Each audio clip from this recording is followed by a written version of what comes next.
أشهد أن لا إله إلا الله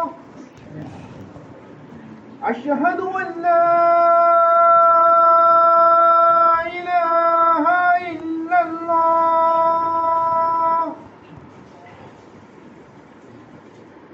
أشهد أن محمدا رسول الله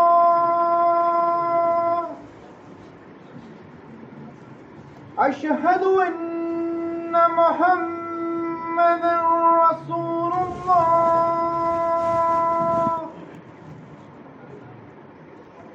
حي على الصلاة حي على الصلاة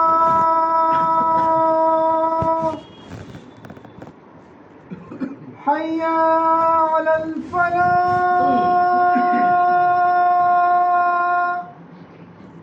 حي على الفلاح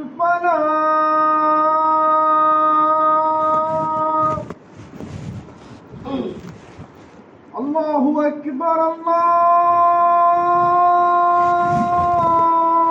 الله أكبر لا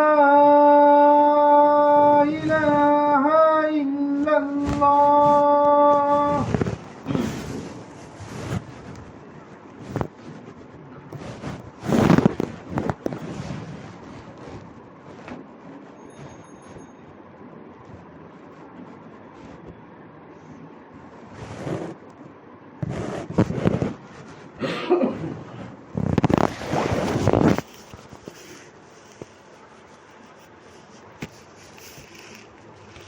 إن الحمد لله نحمده ونستعينه ونستغفره ونعوذ بالله من شرور أنفسنا ومن سيئات أعمالنا من يهده الله فلا مضل له ومن يضلل فلا هادي له وأشهد أن لا إله إلا الله وحده لا شريك له وأشهد أن محمدا عبده ورسوله أما بعد فإن خير الحديث كتاب الله وخير الهدي هدي محمد صلى الله عليه وسلم وشر الأمور محدثاتها وكل محدثة بدعة وكل بدعة ضلالة وكل ضلالة في النار.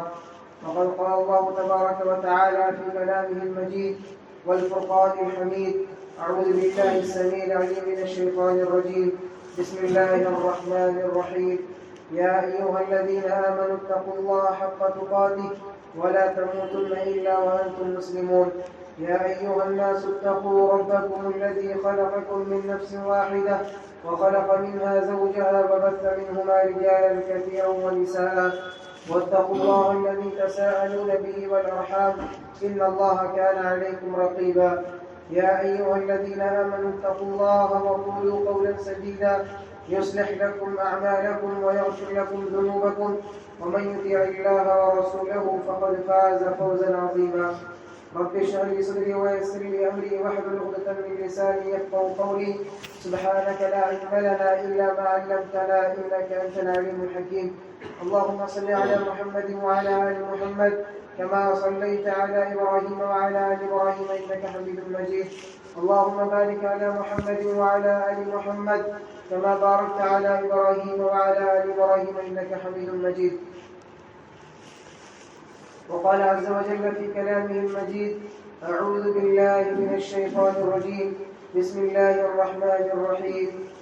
ولقد أرسلنا إلى أمم من قبلك فأخذناهم بالبأساء والضراء لعلهم يتضرعون فلولا إذ جاءهم بأسنا تضرعوا ولكن قست قلوبهم وزين لهم الشيطان ما كانوا يعملون.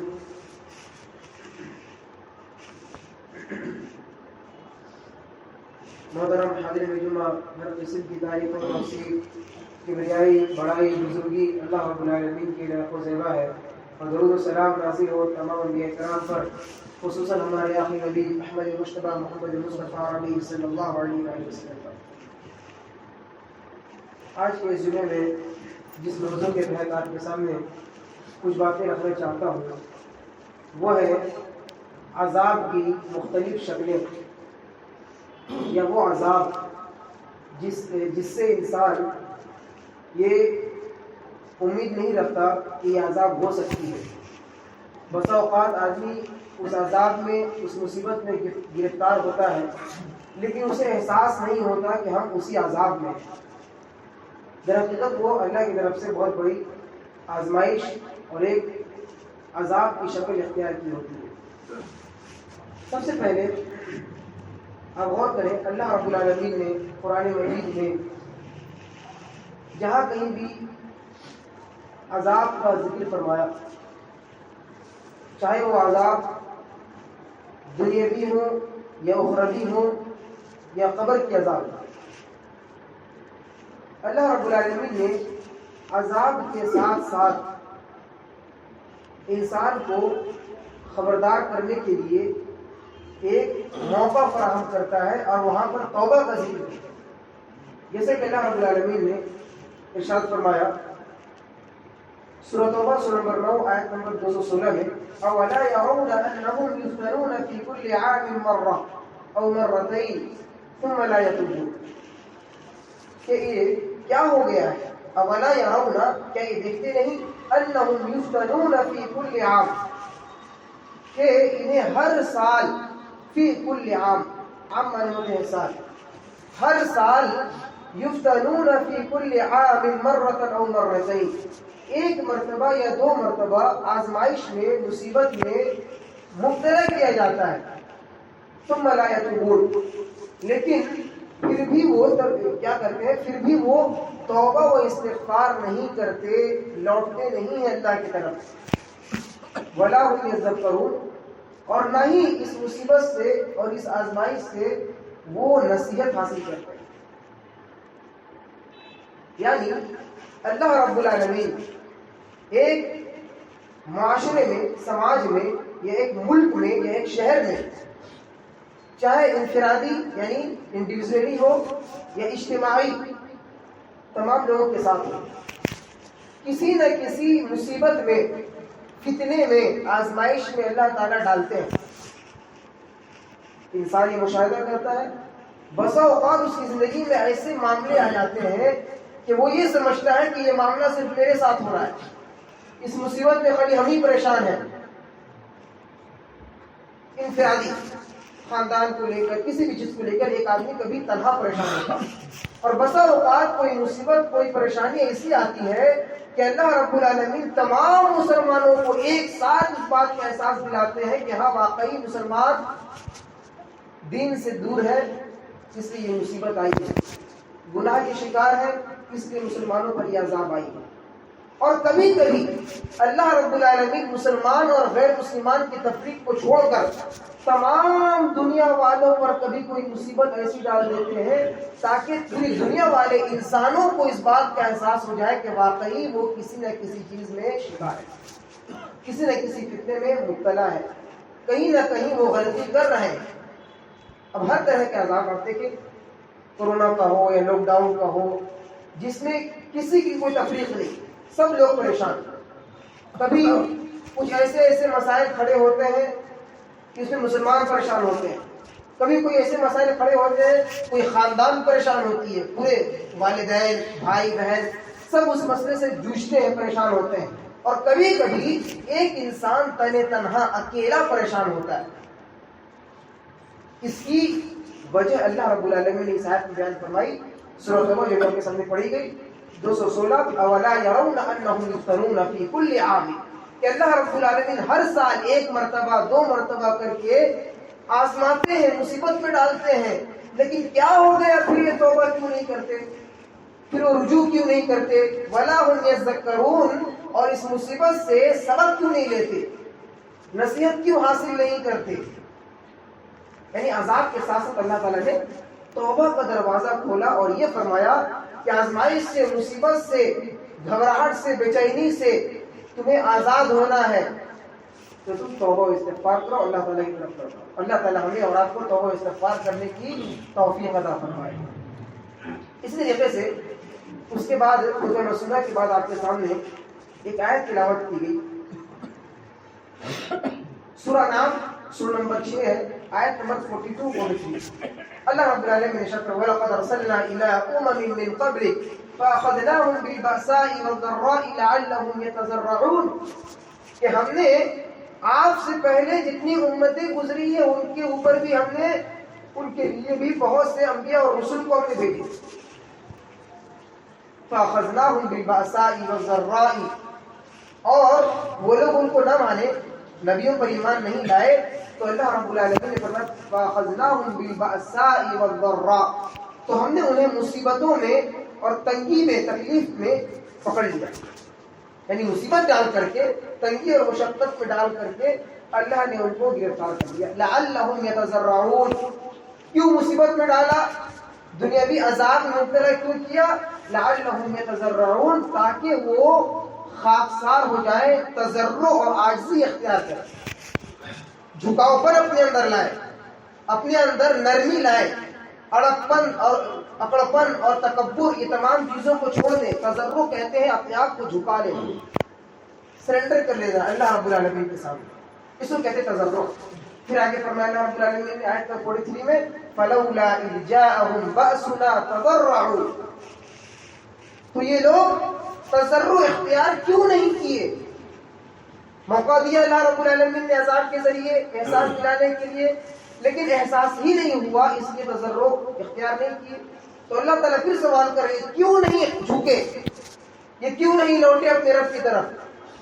وَلَٰكِنْ قَسَتْ قُلُوبُهُمْ لیکن معاملہ یہ تھا کہ ان کی گناہوں نے ان کے دل کو سخت کر دیا۔ اب جب انسان کا دل سخت ہو جائے تو پھر اس کو لاکھ دلیلیں دی جائے، لاکھ سمجھائی جائے، انسان پھر مانتا نہیں۔ وَلَٰكِنْ قَسَتْ قُلُوبُهُمْ وَزَيَّنَ لَهُمُ الشَّيْطَانُ مَا كَانُوا يَعْمَلُونَ اور جو وہ کام کر رہے تھے جس کی وجہ سے دل سخت ہوا، وَزَيَّنَ لَهُمُ الشَّيْطَانُ شیطان نے ان کے اس کام کو مزین کر دیا، خوبصورت بنا کر پیش کیا۔ دنیا کے اندر جو بھی چیز ہے، گلیمر کی جو دنیا ہے یا پھر جو بھی خوبصورتی ہے، اٹریکشن والی چیز ہے، ان تمام چیزوں میں پھنسا کر کے اس کو خوبصورت بنا دیا، در حقیقت اس کی کوئی حقیقت نہیں ہے۔ وَزَيَّنَ لَهُمُ الشَّيْطَانُ شیطان کا کام یہ ہے کہ کسی بھی چیز کو مرچ مسالہ لگا کر کے، امید دلا کر کے، اور پھر فیوچر کے بارے میں پلاننگ کرا کر کے، عجیب عجیب خیالات اور سوچ ڈال کر کے انسان کو دنیا کا بنا دیتا ہے۔ مَا كَانُوا يَعْمَلُونَ اور انسان جو کر رہا ہوتا ہے وہ سمجھتا ہے ہم ٹھیک کر رہے ہیں، ہم اچھا کر رہے ہیں، ہم صحیح کر رہے ہیں، لیکن اس صحیح کے چکر میں غلط کرتا ہے اور انسان کا دل سخت ہو گیا۔ اب جب دل سخت ہو گیا تو نہ جھکے گا، نہ دعا کرے گا، نہ دین کی طرف رغبت ہوگی، نہ قرآن کی تلاوت کا موقع ملے گا، بہت ساری ایسی نیکیوں سے انسان دور ہو جاتا ہے۔ ریزن صرف ایک ہے، ان کے دل سخت ہو گئے۔ دل سخت کیوں ہوئے؟ کیونکہ انہوں نے گناہوں کو اپنا شیوا بنا لیا، گناہوں کے عادی ہو گئے۔ پھر آگے اللہ رب العالمین نے 2-3 آیتوں میں ذکر فرمایا، اس کو انشاءاللہ آگے بیان کریں گے۔ بتانا مقصود یہ ہے کہ عذاب کی بہت ساری شکلیں ہیں، اور ایسی ایسی عذاب جس سے انسان عذاب کی ایکسپیکٹ نہیں کر سکتا ہے کہ ہاں یہاں سے بھی عذاب آ سکتی ہے، یہ بھی ہمارے لیے مصیبت ہو سکتی ہے، لیکن وہ ہو جاتی ہے۔ مثال کے طور پر پچھلے انبیاء کرام جو آئے، اپنی امتیوں کو دعوت دی، وہ نہ مانے، تو اللہ رب العالمین نے کیسی کیسی چیزوں سے عذاب کا ایک ذریعہ بنا دیا کہ انسان دنگ رہ جائے۔ اللہ رب العالمین نے سورہ حاقہ میں ارشاد فرمایا، شروع کے 5 آیتوں میں، الحاقہ ما الحاقہ وما ادراک ما الحاقہ، ثابت ہونے والی، کیا ہے ثابت ہونے والی؟ وما ادراک ما الحاقہ، اور تمہیں کیا معلوم کیا ہے ثابت ہونے والی؟ کذبت ثمود وعاد بالقاریہ، اللہ رب العالمین نے قوم عاد اور قوم ثمود کو ان کی جھٹلا دینے کی وجہ سے، یعنی وہ لوگ اللہ کے رسول کو جھٹلا دیے، نہیں مانے، اللہ رب العالمین کو ہلاک کر دیا۔ وَأَمَّا ثَمُودُ فَأُهْلِكُوا بِالطَّاغِيَةِ، اور سمود کی جہاں تک بات تھی فَأَمَّا عَادٌ، یہاں تک سمود اور عاد کی بات کی اللہ نے کو ہلاک کیا. کیسے ہلاک کیا آگے سمجھ. وَأَمَّا عَادٌ فَأُهْلِكُوا بِرِيحٍ صَرْصَرٍ عَاتِيَةٍ، اللہ رب العالمین نے قوم عاد کو سرسری نات کیا، چلتی ہوئی ہوا، تیز ہوا، تند طوفان جتنی بھی چیزیں ہوتی ہیں ان کے ذریعے سے اللہ رب العالمین نے ان کو ہلاک کیا. 7 لیال و 8 ایام، قرآن کی آیت ہے 7 لیال، 7 رات مسلسل کنٹینیوسلی اور 8 دن کنٹینیو ان کے اوپر ہوا چلتی ہے. اسی ہوا سے وہ گرمی کے موسم میں ٹھنڈک حاصل کرتے تھے اور اسی ہوا سے وہ فائدے اٹھاتے تھے. اسی ہوا سے جب وہ ہوا چلتی تھی تو ان کی کھیتیوں میں سبزہ لہلہا اٹھتی تھی. وہ سبزیوں کو دیکھ کر، ہواؤں کو دیکھ کر خوش ہو جاتے تھے اور بڑی مسرت کے ساتھ زندگی گزارتے تھے اور کھانے پینے کا انتظام بندوبست ہو جایا کرتا تھا اور ہوا ان کے جسموں کو راحت پہنچاتی، ان کی کھیتوں کو لہلہاتی. تمام تر امیدوں کے باوجود اسی ہوا کو اللہ رب العالمین نے ان کے لیے دردناک عذاب بنایا اور وہ عذاب میں گرفتار ہوئے.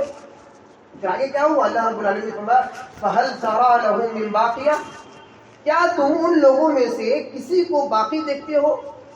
کیا ان لوگوں میں سے کوئی بھی ایک انسان باقی بچا؟ کوئی ہسٹری میں دیکھ لو یا کسی انسان کو ایسا دیکھ لو جو یہ کہتا ہو کہ میں قوم عاد سے تعلق رکھتا ہوں، میرے باپ دادا جو ہماری نسل چلی ہے وہ قوم سمود سے چلی ہے. نہیں، عرب کے جو خاندان تھے کفار مشرکین کے یہاں، وہاں کے جو خاندان تھے، جو لوگ وہاں رہا کرتے تھے، وہاں کی نسل آج تک چلتی چلی آ رہی ہے. کوئی نبی کے خاندان سے چلا آ رہا ہے، کوئی فلاں صحابہ کے خاندان سے چلا آ رہا ہے، کوئی ابو طالب ہے ان کے خاندان سے چلا آ رہا ہے، کوئی عبد المطلب ہے ان کے خاندان سے چلا آ رہا ہے. یعنی کسی نہ کسی نسل سے انسان کا تعلق ہوتا ہے اور لوگ جو اپنے حسب و نسب کو جانتے ہیں اس کو یاد رکھتے ہیں.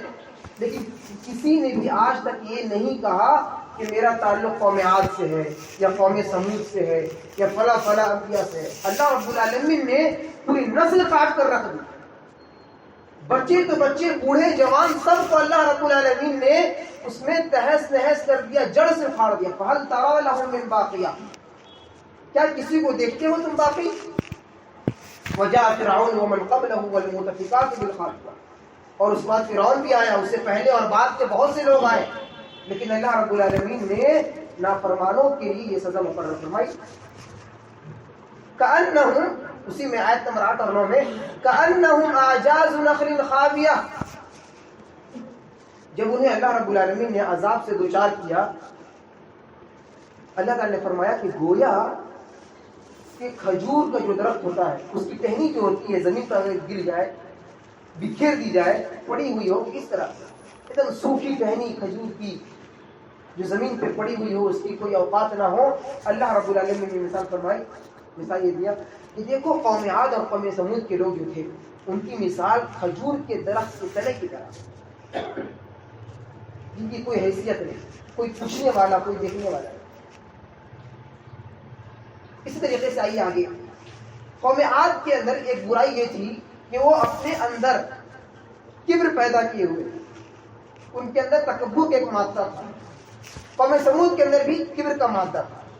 اس کو مثال سے سمجھیے. اللہ رب العالمین نے سورہ فجر میں ارشاد فرمایا وَثَمُودَ الَّذِينَ جَابُوا الصَّخْرَ بِالْوَادِ، کہ قوم سمود جو تھے وہ لوگ بڑے لحیم شدید، قوم عاد بڑے طاقتور، لمبے چوڑے، ہٹے کٹے، یہاں تک کہ ان کے بارے میں آتا ہے کہ وہ پہاڑوں میں اپنے گھر بناتے تھے. پہاڑ کو تراش کر کے، پہاڑ تو ہے اونچی، لیکن اسی میں کھڑکی بنا دیا، اسی میں دروازہ بنا دیا، پہاڑ کے اندر تھوڑا گفا ٹائپ کچھ بنا دیا اور پہاڑ کے اندر ہی وہ رہا کرتے تھے. پہاڑ کو اپنا گھر بنا لیے.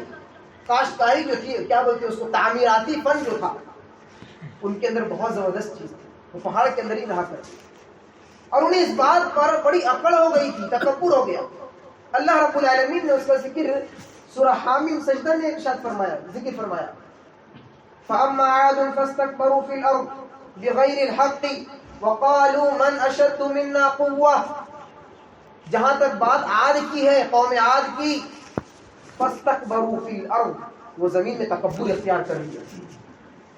وَقَالُوا مَنْ أَشَدُّ مِنَّا قُوَّةً، اپنی تکبر کی بنیاد پہ اپنے ماہر فن کی بنیاد پہ، اپنے پہاڑوں پر رہنے کی بنیاد پہ، اپنے جسم کے چوڑے اور بڑے ہونے کی بنیاد پہ ان کے اندر تکبر آیا اور وہ یہ بول اٹھے، یہ کہہ اٹھے من اشد منا قوہ، ہم سے زیادہ پاورفل دنیا میں کون ہے؟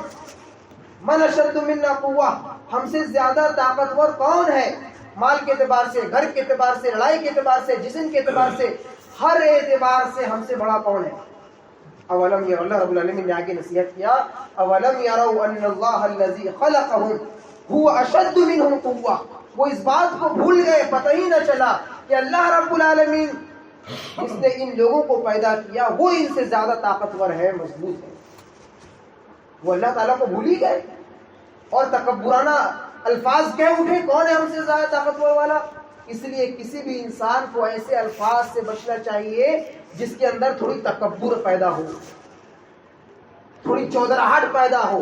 ان تمام الفاظ سے انسان کو بچنا چاہیے، ارے میں تھا تو ایسا کر دیا، میں نہیں ہوتا تو کوئی نہیں کر سکتا تھا، میں نے فلاں فلاں یہ کام کر دیے، فلاں فلاں کی نوکری میں نے لگا دی، فلاں فلاں انسان کے بچوں کی پرورش میں کرتا ہوں، فلاں فلاں کی ٹیوشن کی فیس میں دیتا ہوں۔ یعنی ایسی بات، ایسی الفاظ جس سے انسان کو یہ شوبہ نہیں دیتا، انسان کے اوپر یہ سیٹ بات نہیں کھاتی کہ وہ انسان اپنی بڑائی، اپنی تکبر کا اظہار اپنی زبان سے کرے۔ حدیث قدسی ہے، اللہ کے نبی صلی اللہ علیہ وسلم نے ارشاد فرمایا کہ اللہ تعالیٰ فرماتے ہیں الکبریاء ردائی، تکبر میری چادر ہے، والعظمت ردائی، اور عظمت، جلالت یہ کیا ہے؟ میری چادر ہے، ردائی۔ معلوم یہ ہوا تکبر کرنا اللہ تعالیٰ کے لیے شان و شان ہے، صرف اللہ تعالیٰ کے لیے یہ جائز ہے، یہ ممکن ہے، یہ درست ہے کہ اللہ تعالیٰ چاہے تکبر کرے، اللہ رب العالمین کی ایک صفت ہے۔ لیکن اللہ کہتے ہیں کہ یہ تکبر میری چادر ہے، میری صفت ہے، اور اس چیز کو جو مجھ سے چھیننا چاہے ادخلہ اللہ النار، میں اسے جہنم میں داخل کروں گا۔ تکبر کی صفت صرف اللہ تعالیٰ کو شیوا دیتا ہے، اللہ تعالیٰ کو صرف شوبھا دیتا ہے، اس کے علاوہ کسی انسان کو یہ شوبھا نہیں دیتا۔ لیکن اس کے باوجود اللہ تعالیٰ قرآن کریم میں بہت ساری نعمتوں کا اظہار کر کے یہ کہیں نہیں کہا کہ میں تمام چیزیں کیا، میں جتنی چیزیں، اللہ رب العالمین نے چند چیزوں کی بدولت اللہ نے یہ کہا کہ میں نے تم پر نبیوں کو بھیجا، میرا احسان مانو، میں نے تمہیں پیدا کیا، میری عبادت کرو۔ تو چند چیزوں کا ایک ذریعہ لگا کر کے اللہ رب العالمین نے انسانوں کو، جناتوں کو اپنی طرف بلایا۔ یہ اللہ رب العالمین کی کیا ہے؟ یہ جائز ہے، لیکن کسی انسان کے لیے چیز جائز نہیں ہے، تکبر اللہ ہے۔ اسی طریقے سے آگے دیکھیں، انسان، بادل کتنی اچھی چیز ہے، جب بادل چھا جاتی ہے آسمان پہ، انسان کو دھوپ سے بچاتی ہے، کوئی ٹھنڈک، ہوا جو ہے، ہوا کو بادل لے کر آتی ہے، بارش کے پانی کو بادل لے کر آتی ہے، کتنی خیر ہے بادل میں، کتنی بھلائیاں ہیں، انسان کے منفعت کے لیے فائدہ مند ہے۔ لیکن اسی بادل کو اللہ اگر عذاب بنا دے، اسی وَاذْكُرْ أَخَا عَادٍ قوم ہود کے بارے میں اللہ رب العالمین نے سورہ احقاف میں ارشاد فرمایا، آیت نمبر غالباً 30 سے 35، آپ پڑھیں۔ قَالُوا أَجِئْتَنَا لِتَأْفِكَنَا عَنْ آلِهَتِنَا فَأْتِنَا بِمَا تَعِدُنَا إِن كُنتَ مِنَ الصَّادِقِينَ۔ قوم عاد کے لوگوں نے کہا کہ اے جو ہود علیہ السلام جو آئے تھے، عاد ہود علیہ السلام ہے، کہا کہ تم مجھے دعوت دیے اور ہم لوگ نہیں مانے، اب تم ڈرا رہے ہو کہ اگر تم نہیں مانو گے تو اللہ کا عذاب آئے گا، فلاں فلاں مصیبت آ جائے گی، یہ ہو جائے گا، وہ ہو جائے گا۔ اجئتنا لتأفکنا عن آلہتنا، تم تو ہم کو ہمارے معبودوں سے دور کر دو گے، ہم جن جن کی دنیا میں عبادت کرتے ہیں اسے تم دور کر دو گے۔ فأتنا بما تعدنا ان كنت من الصادقین، اگر تم واقعی سچے نبی ہو تو عذاب لے کر دکھاؤ، اپنے رب کو کہے کہ وہ عذاب لے آئے۔ قال انما العلم عند اللہ، انہوں نے کہا کہ میں صرف تمہیں پہنچانے والا ہوں، ابلغکم ما ارسلت به، لیکن اس کا علم کہ عذاب دینا، عذاب ڈالنے کا اختیار اور لوگوں کو پکڑنے کا اختیار صرف اللہ تعالیٰ کو۔ معلوم یہ ہوا کہ کوئی نبی اپنے من چاہی اپنے اختیار سے کوئی عذاب نہیں لا سکتے. نبی کوئی بھی نبی ہو، چاہے ہمارے محمد رسول اللہ ہمارے نبی صلی اللہ علیہ وسلم ہو، اختیارات کے مالک مختار کل صرف اللہ رب العالمین ہے. وَأُبَلِّغُكُم مَّا أُرْسِلْتُ بِهِ وَلَٰكِنِّي أَرَاكُمْ قَوْمًا تَجْهَلُونَ فَلَمَّا رَأَوْهُ عَارِضًا مُسْتَقْبِلَ أَوْدِيَتِهِمْ، اور جب قوم والوں نے اپنے وادیوں کی طرف، اپنے بستیوں کی طرف ایک بادل کو آتا ہوا دیکھا، قَالُوا هَٰذَا عَارِضٌ مُمْطِرُنَا، وہ لوگ خوش ہو گئے، کہا کہ دیکھو ہمارے پاس بادل آ رہی ہے، بارش برسانے کے لیے ہمیں برسائے گی.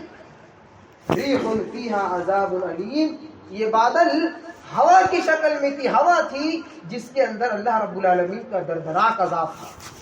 تدمر کل شیء بامر ربها، وہ ہر چیز کو اس کے جڑ سے اکھاڑ پھینکنے والی تھی.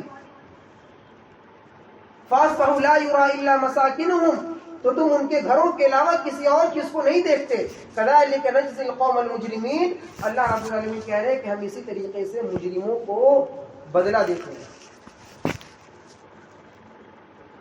یہ چند چیزیں تھی، بادل، ہوا، جس سے انسان فائدہ اٹھاتا ہے لیکن کب اس کے لیے عذاب بن جائے انسان کو پتہ نہیں ہوتا. آگ، بہت ساری چیزیں. اب آئیے چند ان چیزوں کو بھی ذکر کیا جائے جس کے بارے میں انسان کو اس بات کا احساس نہیں ہوتا ہے کہ ہم عذاب میں ہیں، لیکن در حقیقت وہ عذاب میں ہوتا ہے. اس سے ہر انسان دوچار ہوتا ہے، ہر انسان دوچار ہوتا ہے. اللہ تعالیٰ مسلمانوں کو بھی، مومنوں کو بھی، متقیوں کو بھی، غیر مسلموں کو بھی بسا اوقات چھوڑی چھوڑی ایسے عذاب دیتے رہتے ہیں تاکہ وہ واپس اللہ کی طرف لوٹتا رہے. اگر انسان کو مصیبت میں نہ ڈالا جائے، تکلیف نہ دی جائے، تو انسان کبھی اللہ کی طرف آئے گا ہی نہیں الا ماشاء اللہ. لیکن عذاب اور مصیبت آنا کبھی کبھی مسلمانوں کے لیے فائدہ مند ہوتی ہے تاکہ وہ اللہ تعالیٰ کی طرف لوٹ آئے. اللہ رب العالمین نے ارشاد فرمایا سورہ الف لام میم سجدہ 21 پارہ میں آیت نمبر 32 وَلَنُذِيقَنَّهُم مِّنَ الْعَذَابِ الْأَدْنَىٰ دُونَ الْعَذَابِ الْأَكْبَرِ، کہ ہم چھوٹے موٹے عذاب کا مزہ چکھاتے ہیں بڑے بڑے عذاب سے پہلے. اللہ ڈائریکٹ کوئی بڑا عذاب کوئی مصیبت میں ڈالتا نہیں ہے کہ آدمی ایک مصیبت آ کے مر گیا. اس بڑے عذاب سے پہلے، قبر کے عذاب سے پہلے، جہنم کے عذاب سے پہلے، دنیا میں اللہ رب العالمین چھوٹی موٹی عذاب اور تکلیف دے کر کے، بیمار کر کے، مصیبت میں ڈال کر کے، بخار لا کر کے، بینک اور بیلنس میں نقصان کر کے، کاروبار تجارت کا ٹھپ پڑ جانے سے، گھر کے کسی آدمی کو وفات دے کر کے، کسی بچے کو انتقال کرا کر کے، اللہ رب العالمین موقع موقع وقفہ وقفہ سے تھوڑے موڑے عذاب سے آزماتا ہے، تک مصیبت میں ڈالتا ہے. لعلہم یرجعون، مقصد کیا ہوتا ہے اللہ کا؟ رب العالمین کا مقصد یہ ہوتا ہے کہ میرا بندہ میری طرف لوٹ آئے. پچھلے ہفتے ایک آدمی، ان کی امی کا انتقال ہوا، وہ خوب زیادہ دنیا کی طرف جھکا ہوا تھا، مائل تھا، دین کی طرف سے کوئی تعلق نہیں تھا. امی کا انتقال جیسے ہی ہوا، اس نے آ کر کے توبہ استغفار کی اور پھر اس نے 5 وقت کی نماز شروع کر دی اور کہا کہ بھائی مجھے دنیا کی حقیقت معلوم ہو گئی ہے، ہو سکتا ہے کچھ بزنس میں نقصان ہوا ہو، لیکن والدہ کے انتقال اس کے لیے لائف ٹرننگ پوائنٹ تھا اور پوری طریقے سے دنیا دین کے اندر منہمک ہونا چاہا. اس نے یہاں تک کہا کہ میں کاروبار چھوڑنا چاہتا ہوں، بزنس چھوڑنا چاہتا ہوں، مجھے کوئی مسجد مل جائے، کوئی مدرسہ مل جائے، اسی میں کام کروں، اسی میں پڑھ لوں، اسی میں زندگی کھپا دوں، اسی میں مر جاؤں. لیکن اس کو ایڈوائس دیا گیا، مشورہ دیا گیا کہ نہیں، دنیا کے اندر بھی آپ کا حصہ ہے، کاروبار کریں، بزنس کریں، گھر والوں کا خیال کریں، لیکن ہر ایک چیز میں آپ دین کو اپلائی کریں، دین کے مسائل کو ڈھونڈ کر کے دنیا کے اندر اس کو اپلائی کریں، اس کو لاگو کریں، اس کو نافذ کریں. آپ اگر کاروبار کر رہے ہیں، بزنس کر رہے ہیں، آپ کاروبار بزنس کرتے ہوئے نماز بھی پڑھ سکتے ہیں، کاروبار بزنس کر رہے ہیں، گھر والوں کا خیال رکھ رہے ہیں، اس میں آپ روزہ بھی رکھ سکتے ہیں، اس میں آپ زکوٰۃ بھی ادا کر سکتے ہیں، دین کی تمام چیزوں کو دنیا میں اپلائی کر سکتے ہیں. پورا دنیا چھوڑ کر کے دین میں آنا بھی اسلام کی تعلیم نہیں، اور پورے دین کو چھوڑ کر دنیا میں چلے جانا بھی اسلام کی تعلیم نہیں. اسلام کی تعلیم ہے بین درمیان طرح کر کے تم زندگی گزارو. یہی اسلام حقیقت اسلام ہے، اللہ تعالیٰ کو یہ پسند ہے. تو کبھی کبھی چھوٹے موٹے عذاب سے انسان بدل جاتا ہے، اللہ کی طرف لوٹا. آئیے سب سے پہلی چیز ایک عذاب ہے قانون استدراج. اللہ رب العالمین نے قرآن مجید میں، قرآن کے الفاظ میں اگر اس کو کہیں، عربی زبان میں استدراج کہتے ہیں. استدراج کا معنی ہوتا ہے کہ اللہ رب العالمین کسی کو عذاب میں داخل کرنا چاہتے ہیں، مبتلا کرتے ہیں، یا کسی کو پکڑنا ہوتا ہے، گناہوں میں آگے بڑھ چکا ہے، لوٹ نہیں رہا ہے، اب اس کو پکڑنا ہے، اس کو عذاب میں گرفتار کرنا ہے، تو اللہ تعالیٰ کا ایک قانون ہے. کیا کرتے ہیں اللہ تعالیٰ؟ سورہ انعام سورہ نمبر 6 آیت نمبر 44-45 پڑھیے. فَلَمَّا نَسُوا مَا ذُكِّرُوا بِهِ فَتَحْنَا عَلَيْهِمْ أَبْوَابَ كُلِّ شَيْءٍ فَلَمَّا نَسُوا مَا ذُكِّرُوا بِهِ. جس چیز کو یاد دلایا گیا لوگوں کو، اگر وہ بھول گئے، دین کو، شریعت کو، اسلام کو بھول جائے، فتحنا علیہم ابواب کل شیء. اللہ تعالیٰ کہہ رہے ہیں کہ دنیا کے تمام راستے، دروازے ہم اس کے لیے کھول دیتے ہیں. بزنس کا معاملہ تھا، کاروبار کا، پورا کھل گیا. آج بزنس پہ بزنس، پیسے پہ پیسے، کوئی ٹینشن ہی نہیں. گھر اور خاندان کا مسئلہ تھا، گھر کا مسئلہ تھا، راستہ کھل گیا، گھر بن گیا. فلاں مسائل میں جھوج رہا تھا، پریشان تھا، وہ راستہ بھی کھل گیا. دنیا کے جتنے پریشانیوں کے راستے ہیں، اللہ تعالیٰ سب راستوں ففتحنا علیہم ابواب، جتنی پریشانیاں ہیں، باپ جمع ابواب، جتنی پریشانیاں ہیں، تمام پریشانیوں، ہر ایک چیز کی دروازہ اللہ رب العالمین کھول دیتے ہیں. واہ، دنیا کے بارے میں سوچنا ہی نہیں پڑتا، پوری زندگی اطمینان سے، سکون سے گزر رہا ہے. حتی اذا فرحوا، یہاں تک ایک وقت آتا ہے انسان دنیا کے تمام دروازے کو کھلا دیکھ کر کے یہ تصور کرتا ہے اور یہ اترانے لگتا ہے کہ میں بہت زیادہ خوش ہوں، میرے لیے تمام چیزیں مل گئی، اب مجھے کسی چیز کا ٹینشن ہی نہیں ہے. اب وہ انسان اگر دین سے غافل ہے، اگر گناہ میں ہے لیکن پھر بھی مل رہا ہے، دین سے دور ہے پھر بھی اس کو کچھ مل رہا ہے، گناہ کر رہا ہے پھر بھی راستہ کھل رہا ہے، تو سمجھ جائیے اللہ تعالیٰ کے عذاب کے اندر وہ گرفتار ہو رہا ہے. دھیرے دھیرے، ایک ہی بار نہیں، دھیرے دھیرے. حتی اذا فرحوا بما اوتوا اخذناهم بغتہ، اور جب ہم اس کو دیتے دیتے اخذناهم بغتہ، ہم اس کو پکڑتے نہیں ہیں، بغتہ، اچانک ہم اس کو پکڑ لیتے ہیں. ایک انسان دنیا کے اندر جب مست ہو جاتا ہے، دین سے اگر بے خوف ہو گیا اور دین کا دھیان نہ رہا، تو پھر ایک چیز اس کی آنکھ کھولتی ہے، کیا؟ موت. جیسے ہی مرا، آنکھ بند ہوئی، وہیں سے اس کی اصل آنکھ کھل جاتی ہے. اللہ نے قرآن مجید میں سورۃ القاف 26 پارے میں ارشاد فرمایا فَكَشَفْنَا عَنْكَ غِطَاءَكَ فَبَصَرُكَ الْيَوْمَ حَدِيدٌ. جب دنیا سے انسان مر جاتا ہے، مفہوم یہ ہے آیت کا، جب انسان دنیا سے رخصت ہو جاتا ہے، آنکھ بند ہو جاتی ہے، تو اللہ تعالیٰ کہتے ہیں تو ہم اس کی آنکھوں کو کھول دیتے ہیں. اب اس کی وہ آنکھیں جو عقل کی ہو، شعور کی ہو، سمجھداری کی ہو، دین کو اپنانے کی ہو، شریعت کی ہو، اسلام کو اس نگاہ سے دیکھنے والی ہو، آخرت کے عذاب کو دیکھنے والی ہو، قبر کے عذاب کو دیکھنے والی ہو، نبی پر ایمان لانے والی آنکھوں کو دیکھنے والی ہو، اللہ تعالیٰ کو پہچاننے والی آنکھیں ہوں، وہ تمام آنکھیں انسان کی کھل جاتی ہیں جب انسان قبر میں پہنچ جاتا ہے. قبر میں اس کی آنکھیں بند ہوتی ہیں، تب وہ آنکھ کھلتی ہے. لیکن ابھی جو آنکھ کھلی ہوئی ہے، یہ اس آنکھوں سے ہم صرف دنیا دیکھتے ہیں، بینک بیلنس دیکھ رہے ہیں، گھر دیکھ رہے ہیں، لیکن اصل آنکھ جو دنیا میں کھلنی چاہیے تھی نہ کھل سکا، وہ مرنے کے بعد کھل جاتا ہے آٹومیٹکلی. اللہ تعالیٰ کھول دیتے ہیں. یہ قرآن کی آیت ہے، میری اپنی بات نہیں ہے. فَبَصَرُكَ الْيَوْمَ حَدِيدٌ. اب اس آنکھ کے کھلنے کے بعد انسان دور دور تک چیز دیکھ لیتا ہے. ارے ایسا کریں گے تو ایسا ہو جائے گا، ایسا کرتے تو ایسا ہو جاتا، دنیا میں تو ایسا کرتے تو اس سے بچ جاتے، اس سے ہو جاتا. سب انسان سوچ لے گا، لیکن حاشا وکلا، کچھ نہیں، بیکار.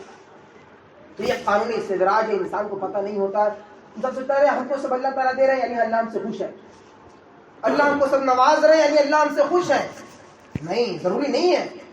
فرعون کو اللہ نے بہت ساری دیا، بادشاہت، ہاں، فوج، لشکر، سلطنت اور پوری جائیداد، تمام چیزیں، پوری مصر.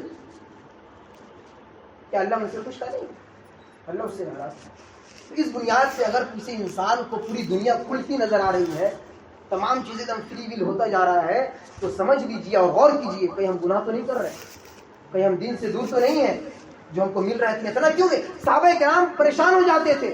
کبھی صحابہ کرام کے پاس کوئی مال آنے لگا، کوئی بینک بیلنس کھلا، یا کچھ بزنس میں ترقی ہوئی، یا کہیں سے کچھ مال آ گیا، تو فوراً ڈر جاتے تھے اور اس بات پہ اپنی بیویوں سے، گھر والوں سے بیٹھ کر مشورہ کرتے تھے. غور کرو، کیا کل تم نے کوئی گناہ کیا، پرسوں کوئی گناہ کیا، یا ابھی پچھلے ہفتے، پچھلے مہینے یا سال میں کوئی ایسے خطائیں ہوئی ہم سے، کوئی گناہ تو نہیں ہوا ہم سے؟ کیوں؟ ہو سکتا ہے گناہ ہوا ہو، اللہ اس گناہ کو بھول جانے کے لیے کوئی مال دے دیا ہو، تاکہ مال میں انسان مست ہو جائے اور گناہ کو بھول جائے، فوراً یاد کرتے تھے۔ اور اللہ کے نبی صلی اللہ علیہ وسلم کی پیشن گوئی، وہ حدیث امام بصری اپنی کتاب میں نقل کرتے ہیں کہ نبی صلی اللہ علیہ وسلم نے ایک مرتبہ عبیدہ بن جراح رضی اللہ عنہ کو بحرین کی طرف بھیجا، اور جب بحرین کی طرف وہ گئے تو وہاں کچھ کاروبار بھی کر لیے، انہوں نے بزنس بھی کیا، اور جب وہ بحرین سے مدینہ واپس آئے تو خوب زیادہ مال کے ساتھ، مال و متاع کے ساتھ آئے، اور فجر کی نماز ہوئی، فجر کی نماز پڑھنے کے بعد نبی صلی اللہ علیہ وسلم گھوم کر جب بیٹھتے، سلام پھرنے کے بعد جب گھوم کر بیٹھے، لوگوں کو دیکھا، تب اللہ کے نبی صلی اللہ علیہ وسلم نے ایک بات کہا، ایک حدیث بیان ہے۔ وہ حدیث کیا ہے؟ مل فقر اخاف علیکم، اے لوگو مجھے اس بات کا کوئی ڈر اور خوف نہیں ہے کہ میرے بعد کے آنے والے جو لوگ ہوں گے، تم لوگ جو ہوں گے، میری امتی جو ہوں گے، وہ فقیر ہو جائیں گے، مجھے اس کا کوئی ڈر نہیں ہے، میری امت فقیر ہو یا نہ ہو، میرے اس کی کوئی پرواہ بھی نہیں، اور مجھے ڈر نہیں ہے کہ فقیر ہو کے مر جائیں گے، اللہ سب کو کھلائے گا پلائے گا۔ نبی صلی اللہ علیہ وسلم اطمینان تھے فقیری کے بارے میں، لیکن آگے کیا فرمایا؟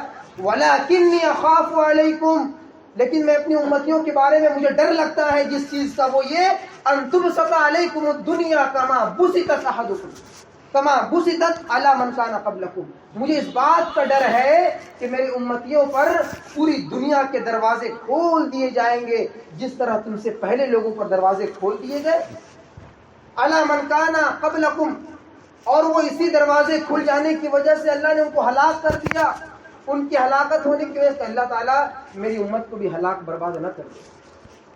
اور آگے فَتَنَافَسُوهَا كَمَا تَنَافَسُوهَا، اور جب اللہ رب العالمین نے پچھلی امتوں کو خوب زیادہ مال سے، ڈھیر سارا مال سے نواز دیا، تو وہ لوگ مال کے آنے کے بعد آپس میں ایک دوسرے سے کمپٹیشن کرنے لگے، فَتَنَافَسُوهَا كَمَا تَنَافَسُوهَا، لہٰذا تو میری امت پہ اس بات کا ڈر ہے کہ مال آنے کے بعد کہیں میری امت کے لوگ بھی ایک دوسرے پر فخر نہ کرنے لگے، کمپٹیشن نہ کرنے لگے، اور پیسہ کمانے میں، گھر بنانے میں، گاڑیاں لینے میں آپس میں جیت ہار کی بازی نہ لگائیں۔ مجھے اس بات کا بڑا ڈر ہے، بڑا خوف ہے، کیونکہ پچھلی امتوں میں بھی یہ ہوا کہ مال دیا گیا، وہ لوگ آپس میں مال کی وجہ سے، مال کمانے میں کمپٹیشن کیے، وہ ہلاک ہوئے۔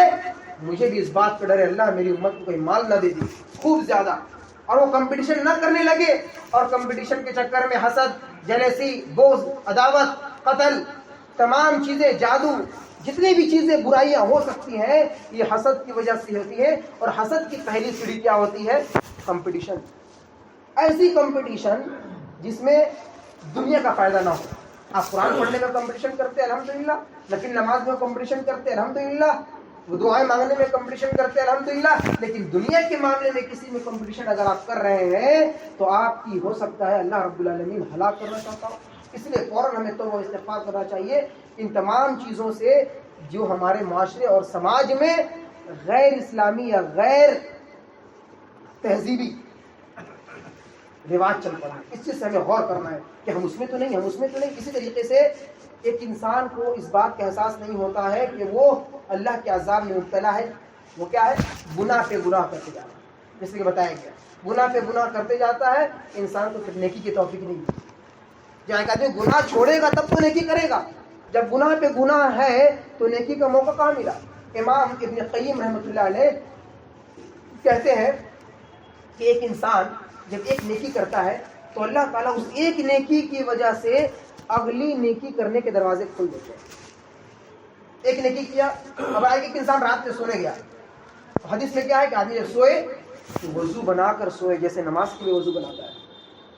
اب ایک آدمی وضو بنایا کہ چلو ہم سوئیں گے، سونے کے لیے وضو بناتے ہیں، وضو جیسے ہی بنایا اب وہ سوچے گا ارے وضو تو بنا ہی لیا، اب تو چلو تہجد پڑھ ہی لیتے ہیں، 2 رکعت 4 رکعت جتنا ہو 2 رکعت پڑھے گا، 2 رکعت پڑھنے کے بعد وہ سوئے گا۔ ایک انسان صرف نیت یہ کہ ہم وضو بنائیں گے، لیکن ایک نیکی دوسری نیکی کا دروازہ کھولی، اللہ تعالیٰ ذہن میں بات ڈالنے والا ہے۔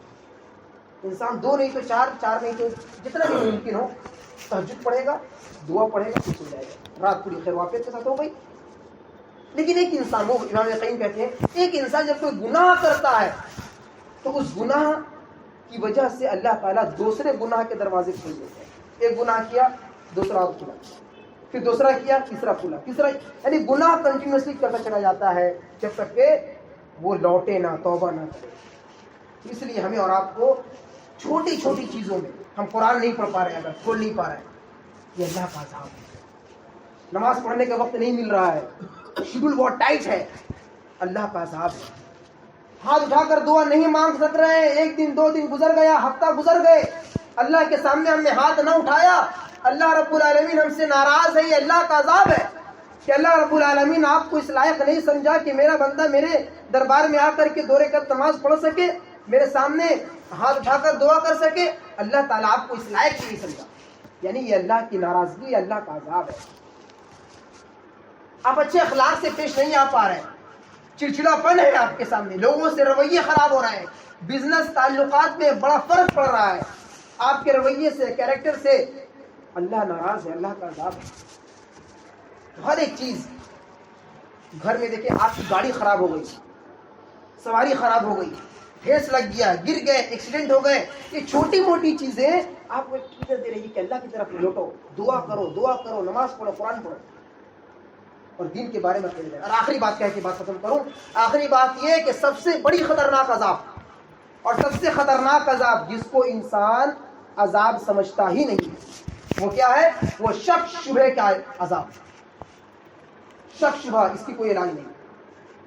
ایک انسان اگر کسی پہ شک کر لے تو پھر اس کا کوئی علاج نہیں نظر آتا ہے، الا یہ کہ اللہ تعالیٰ اس کے ذہن سے شک دور کر دے، تبھی ایک راستہ نظر آتا ہے، ورنہ کوئی دوسرا علاج، کوئی نسخہ یا کوئی حکیمی کوئی بھی چیز۔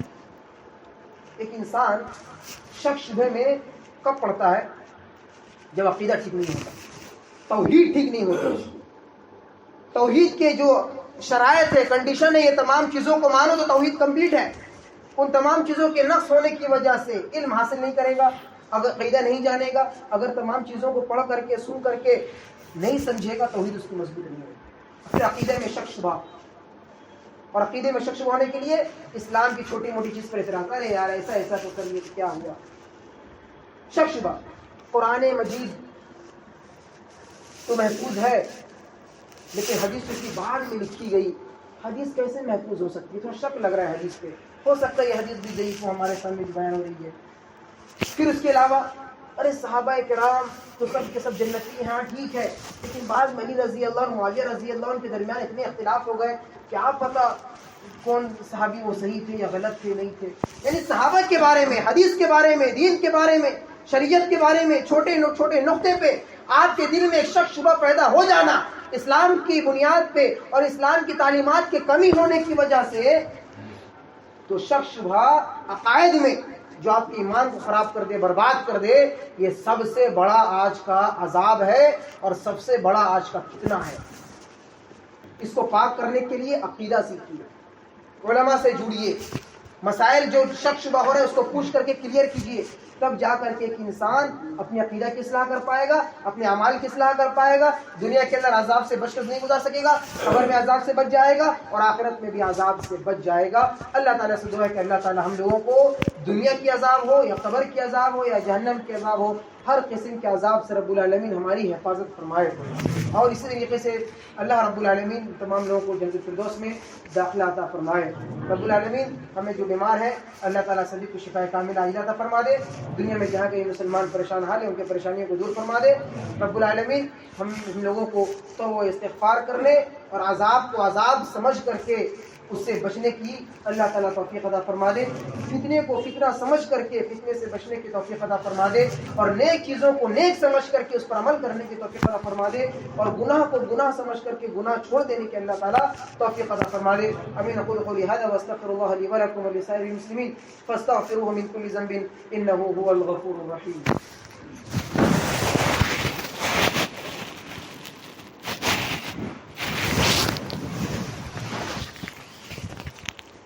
إن الحمد لله نحمده ونستعينه ونستغفره ونعوذ بالله من شرور أنفسنا ومن سيئات أعمالنا من يهده الله فلا مضل له ومن يضلل فلا هادي له وأشهد أن لا إله إلا الله وحده لا شريك له وأشهد أن محمدا عبده ورسوله.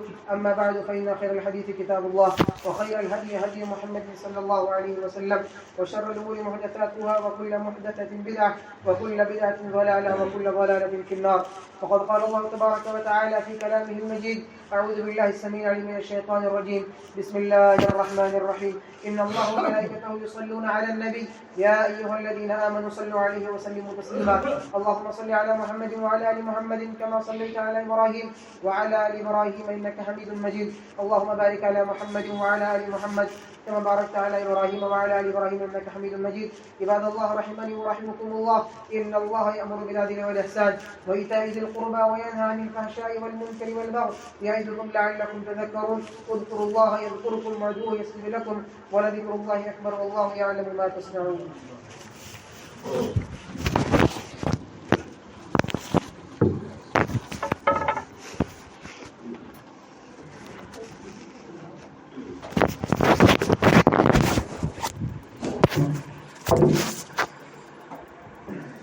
Thank you.